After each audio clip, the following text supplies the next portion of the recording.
Le swing de golf, c'est beaucoup de technique, mais c'est aussi beaucoup d'adresse. Et ça, on a tendance à l'oublier quand on va au practice.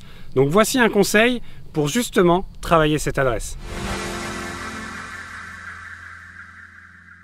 Tout d'abord, prenons une image. Si vous avez la même technique que Rory McIlroy, on vous donne dans un monde imaginaire, on vous donne son swing, on vous donne sa technique, exactement le même swing. Vous pensez que vous pourriez le battre? Ou alors est-ce qu'il serait encore meilleur que vous? Normalement, il serait encore meilleur que vous, parce qu'il a plus d'expérience, il a plus d'entraînement, ça fait des années qu'il joue, ça fait des années qu'il connaît son swing. Donc quand on s'entraîne, il faut déjà prendre conscience de ça. Il faut se mettre en situation de développer cette adresse, de développer cette conscience que l'on a de son swing, de son geste, de sa technique. Donc le conseil que l'on va vous donner, c'est qu'une fois que vous avez été voir votre professeur, que vous savez quel est le geste que vous devez travailler, ou alors que vous avez un exercice technique à faire pour améliorer votre geste, ça va être de changer de club entre chaque balle. Pourquoi?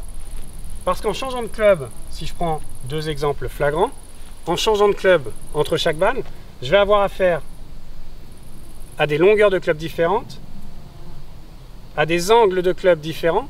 Je vais être obligé de m'adapter entre chaque balle. C'est trop facile de taper 10 balles de suite sur un tapis qui est toujours le même. Et au bout de 7-8 balles, on a trouvé la synchronisation, on fait des belles balles, c'est mécanique. Mais sur le parcours, on a le droit à une seule balle. Il faut être capable de taper la première correctement. Donc, cette donnée, il faut la mettre en place dès l'entraînement. Pour l'illustrer, je vais vous prendre un exercice que beaucoup de gens réalisent. Un exercice qui a plein de vertus. C'est taper des balles pieds joints. Et en réalisant cet exercice, je vais changer de club entre chaque balle pour être obligé de m'adapter, pour être obligé de m'ajuster et donc de développer mon adresse, ma capacité à m'adapter entre chaque balle. Donc pieds joints.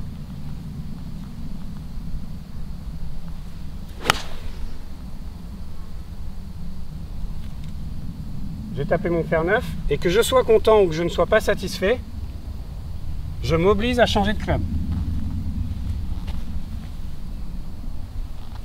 Toujours un swing d'essai pour sentir la longueur du club. Et ensuite sur la balle, je reproduis la même chose. Sur le même principe, je continue avec mon fer 5.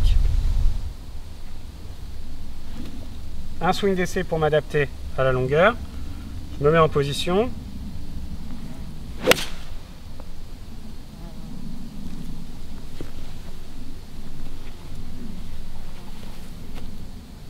Et ensuite, dernière étape, le driver.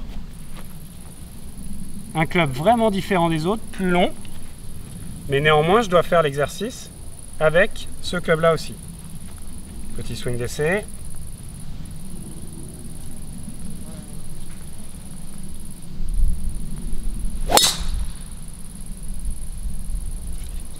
Un conseil simple aux nombreux bénéfices. 1. Je m'approprie mes changements techniques plus rapidement. 2. J'apprends à faire ces changements techniques avec tous les clubs du sac, pas seulement le fer 7. Et 3. Je commence dès le practice à m'adapter pour être beaucoup plus efficace sur le parcours. Donc dès le practice, arrêtez de taper 10 fer 7 de suite et variez les clubs.